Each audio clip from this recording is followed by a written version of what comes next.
৬৫০ টাকায় গরুর মাংস কিনতে হাজার মানুষের ভিড়। পবিত্র মাহে রমজান উপলক্ষে উলামায়ে একরামের পক্ষ থেকে ঈশ্বরগঞ্জ উপজেলার প্রশাসনের সহযোগিতায় কম দামে গরুর মাংস বিক্রি হচ্ছে।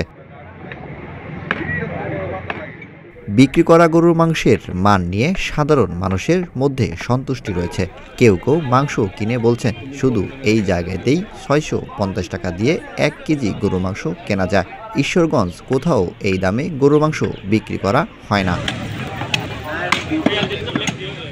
আজ শুক্রবার সকালে উলামায়ে একরামের পক্ষ থেকে উপজেলার প্রশাসনের সহযোগিতায় সুলভ মূল্যে ডিম মাংস বিক্রির কর্মসূচি থেকে পণ্য কিনতে এমন প্রতিক্রিয়া জানিয়েছেন সাধারণ মানুষ। বাংলাদেশের প্রত্যেকটি উপজেলাতে যদি এরকম বিতরণের একটা কাজ নেওয়া যায়, আমার মনে হয় বাংলাদেশের প্রত্যেকটি মানুষের ঘরে মাংস প্রস্তুত হবে।